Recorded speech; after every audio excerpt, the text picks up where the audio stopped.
Tres personas en la Biblia que murieron dos veces. Primero, Lázaro. ¿Cómo es esto posible? Hebreos 9, versículo 27 nos dice: y así como está determinado que los hombres mueran una vez, después de esto viene el juicio. Esta interpretación de Hebreos 9, versículo 27, delinea un principio en lugar de una ley absoluta e inmutable. Por ejemplo, Lázaro y otros fueron resucitados de los muertos y aparentemente murieron dos veces. Sin embargo, esto no refuta Hebreos 9, versículo 27. El primer hombre en esta lista era amigo de Jesús. Este milagro fue notable por dos razones. Primero, Jesús fue parte de este gran testimonio. Y segundo, también fue la ocasión en que Jesús lloró. Lázaro, junto con sus dos hermanas, María y Marta, eran discípulos de Jesús. Ellos son mencionados varias veces en los Evangelios, incluyendo Juan 11, versículos 1 y 2. Pero hubo un problema esta vez. Lázaro estaba enfermo y cerca de la muerte. Sabiendo que Jesús tenía la capacidad de curar a su hermano, María y Marta enviaron un mensaje a Jesús, implorando que él viniera. Juan 11, versículo 4. Cuando lo oyó, Jesús dijo: esta enfermedad no resultará en muerte. No, es para la gloria de Dios, para que el Hijo de Dios sea glorificado a través de ella. Cuando él recibió el mensaje, Jesús prometió que la enfermedad no terminaría en muerte, sino en la gloria de Dios. Estas circunstancias adversas, como el caso del hombre ciego, no fueron resultado de pecado, ellas fueron destinadas a honrar a Jesús. La enfermedad de Lázaro no era un castigo ni un signo de desafío, sino que cumplía una función espiritual. Juan 11, versículos 5 y 6, Nueva Versión Americana. Ahora Jesús amaba a Marta, a su hermana y a Lázaro. Entonces, cuando oyó que él estaba enfermo, se quedó 2 días más en el lugar donde estaba. Según Juan, Jesús amaba a Marta, a su hermana y a Lázaro, y ellos conocían sus sentimientos. Tenían una relación cercana con él. A pesar de esto, Jesús permaneció en el lugar exacto por 2 días más. Su procrastinación parecía rechazar su promesa de recuperación. Él retrasó su llegada porque los amaba. Este pasaje muestra una verdad importante sobre la oración. En nuestros momentos de lucha, queremos que Dios responda de inmediato. Cuando Él no lo hace, somos tentados a pensar que no le importamos, pero la realidad es que no comprendemos su tiempo ni sus objetivos, porque sus modos no son los nuestros. Hay un método en sus aparentes contradicciones. Él responde de esta manera porque nos ama y busca su gloria. Créale en sus promesas. Juan 11, versículos 7 y 8. Entonces, después de esto, dijo a los discípulos: vamos a Judea otra vez. Los discípulos le dijeron: Rabí, los judíos acaban de intentar apedrearte, y aún así vas allí otra vez. Después de haber dicho esto, continuó diciéndoles: nuestro amigo Lázaro se ha dormido, pero voy allá para despertarlo. Juan 11, versículos 12 al 15. Los discípulos entonces le dijeron: Señor, si se ha dormido, se recuperará. Ahora Jesús hablaba de su muerte, pero ellos pensaban que él estaba hablando sobre el sueño real. Entonces Jesús les dijo claramente: Lázaro ha muerto, y me alegro por su causa, pues no estaba allí para que ustedes puedan creer, pero vamos a él. Lázaro estaba muerto y enterrado hacía 4 días cuando Jesús y sus seguidores llegaron a Betania. Aunque el funeral había terminado, muchos amigos vinieron a consolar a Marta y María. Marta se acercó a Jesús e imploró: Señor, si hubieras estado aquí, mi hermano no habría muerto. Esto es totalmente tu culpa, Jesús. Te llamé, pero no respondiste. Nada de esto habría sucedido si me hubieras escuchado. Sin embargo, ella no pierde la esperanza, pues continúa: aún hoy sé que lo que pidas a Dios, Dios te lo concederá. Como resultado, Marta sentía tanto fe como incertidumbre. Cuando menos lo esperamos, la incertidumbre aparece. Cuando esto suceda, transmite tus dudas a Dios en oración. Él es omnisciente y ya sabe sobre ellas. Cree en su capacidad de manejar tu decepción y dificultad espiritual. Yo soy la resurrección y la vida. Él le informó: el Hijo de Dios posee vida en sí mismo y puede concederla a otros, permitiéndoles vivir para siempre. Él es la fuente de la vida eterna. Es así como Él puede afirmar que quien cree en mí nunca morirá, es decir, pasará directamente de la vida física a la vida eterna. El presente del verbo vivir y creer en mí también indica que Jesús es un libertador en el tiempo presente y no solo en el futuro. Aunque ella no entendía todo o sabía lo que sucedería, Marta confió en Jesús y lo confesó como el Mesías, el Hijo de Dios. Juan 11, versículos 31 a 35. Entonces los judíos que estaban con ella en la casa y la consolaban cuando vieron que María se levantó rápidamente y salió, la siguieron pensando que ella iba a la tumba para llorar allí. Cuando María llegó al lugar donde Jesús estaba, lo vio y cayó a sus pies, diciendo: Señor, si hubieras estado aquí, mi hermano no habría muerto. Por lo tanto, cuando Jesús la vio llorando y a los judíos que vinieron con ella también llorando, se conmovió profundamente en espíritu y se perturbó y dijo: ¿Dónde lo pusieron? Ellos le dijeron: Señor, ven y ve. Jesús lloró. Las primeras palabras de María fueron las mismas que las de su hermana: Señor, si hubieras estado aquí, mi hermano no habría muerto. Jesús se conmovió profundamente por su llanto y pidió ver la tumba. Entonces leemos el versículo más corto pero muy significativo de toda la Biblia. Jesús lloró. Aquellos con María y Marta pudieron testificar cuánto se preocupaba Jesús por Lázaro. Algunos se quedaron perplejos, preguntando por qué un hombre que podía restaurar la vista a los ciegos no podía mantener a un hombre enfermo con vida. Si ellos pensaban que prevenir la muerte de un hombre sería increíble, estaban a punto de llevarse una gran sorpresa. Jesús dijo que quitaran la piedra de la entrada de la cueva sepulcral. Marta se opuso a esto. Lázaro estaba muerto desde hacía 4 días. Ella entendía el deseo de Jesús de rendir homenaje a su hermano fallecido, pero el olor de la descomposición sería insoportable. Jesús la corrigió diciendo: ¿No te dije que si crees verás la gloria de Dios?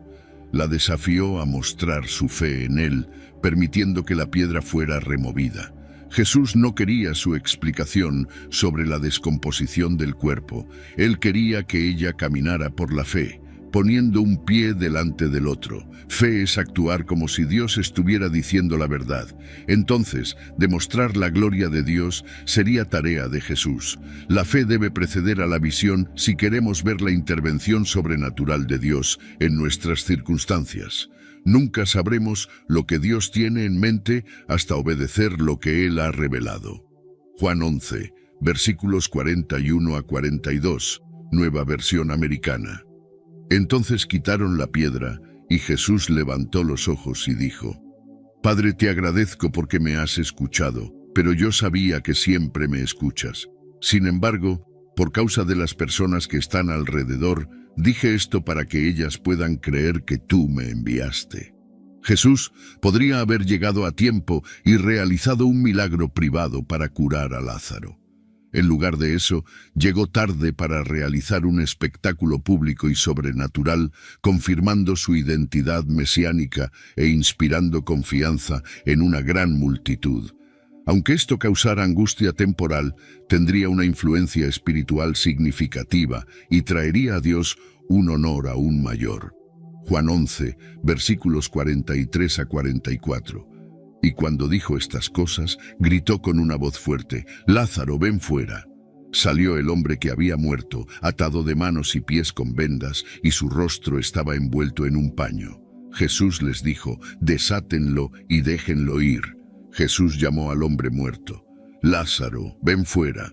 Un hombre vivo emergió de la tumba aún atado y vestido con vendas de sepultura. El muerto había sido devuelto a la vida. Esto es solo una muestra de lo que está por venir. Lázaro moriría corporalmente nuevamente un día. Por otro lado, aquellos que creen en Jesús participarán de la resurrección eterna y vivirán para siempre. Segundo, el hijo de la viuda de Sarepta. Durante uno de los periodos más oscuros de Israel, Elías recibió un llamado de Dios. Elías era un tisbita de la región transjordana de Galaad. A pesar de las órdenes específicas para Israel de no mezclar la adoración de dioses paganos con la adoración del verdadero Dios, el rey Acab incentivó al israelita a mezclar su adoración al verdadero Dios con la adoración de estos dioses paganos y métodos paganos de adoración. Lo logró liderando con el ejemplo. La idolatría se había convertido en un problema social significativo en Israel. Elías predijo una sequía en Israel como castigo por los pecados de Acab.